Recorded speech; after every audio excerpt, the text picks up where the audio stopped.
Obreiros Evangélicos, capítulo 91. Os ministros e os negócios.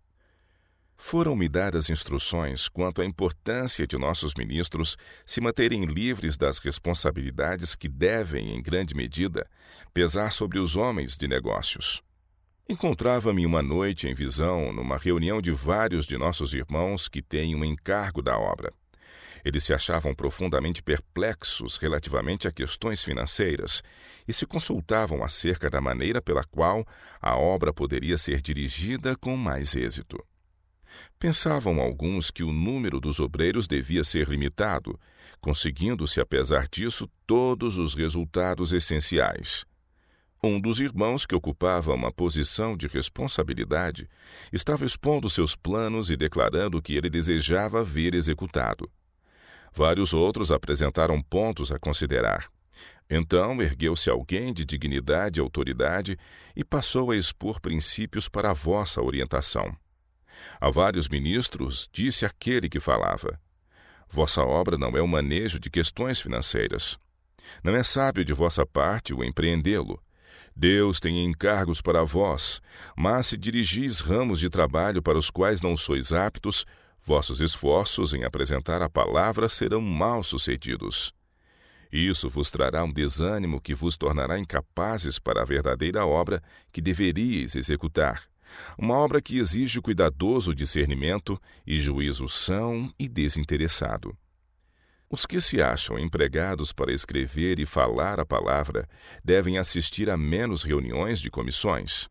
Devem confiar muitas questões de menor importância a homens de aptidões financeiras, evitando assim manterem-se numa contínua atenção que lhes roube à mente o vigor natural.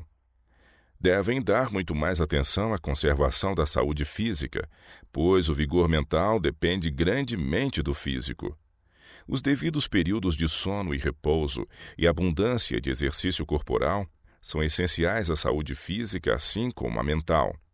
Roubar à natureza suas horas de repouso e restauração, por permitir-se a um homem fazer o trabalho de 4, ou de 3, ou mesmo de 2, dará em resultado perda irreparável. Preparo no ramo comercial. Os que julgam que as aptidões de um homem para certo cargo o habilitam para ocupar várias outras posições, são capazes de cometer erros ao fazer planos para o avançamento da obra. São suscetíveis de colocar sobre uma pessoa os cuidados e encargos que se deviam dividir entre várias. A experiência é de grande valor. O Senhor deseja ver relacionados com sua obra homens inteligentes, aptos para vários cargos de confiança em nossas associações e instituições. Necessitam-se especialmente consagrados homens de negócios, homens que ponham em toda a transação comercial os princípios da verdade. Os que têm a seu cargo questões de finanças não devem assumir outras responsabilidades às quais sejam incapazes de fazer face. Tampouco deve a gerência da parte comercial ser confiada a homens incompetentes. Os que têm a seu cargo a obra têm errado por vezes permitindo a indicação de homens destituídos de tato e habilidade para gerirem importantes interesses financeiros. Homens prometedores no ramo comercial devem desenvolver e aperfeiçoar seus talentos mediante um estudo completo e prática. Devem ser estimulados a colocar-se num lugar em que, como alunos, possam adquirir rapidamente o conhecimento dos corretos princípios e métodos comerciais. Nenhum homem de negócios atualmente ligado à causa necessita de servir como aprendiz. Se há em qualquer ramo de trabalho homens que devam aproveitar suas oportunidades para tornar-se sábios e eficientes, esses são os que estão empregando sua capacidade na obra de estabelecer o reino de Deus em nosso mundo.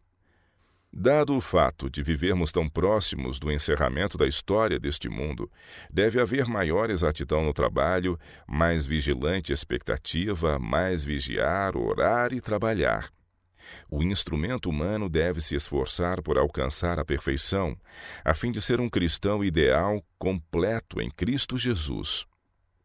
São essenciais princípios corretos. Os que trabalham nos ramos comerciais devem tomar toda precaução contra o errar devido a princípios ou métodos errôneos. Seu relatório deve ser como o de Daniel na corte de Babilônia. Quando todas as suas transações comerciais eram submetidas ao mais rigoroso exame, não se podia encontrar nenhuma falta. O registro de sua vida comercial, embora incompleto, contém lições dignas de consideração. Revela que um homem de negócios não é necessariamente um homem de planos dolosos, um astuto.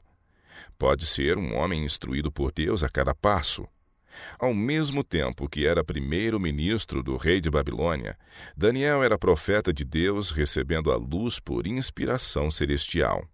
Sua vida é exemplo do que cada homem de negócios cristão deve ser.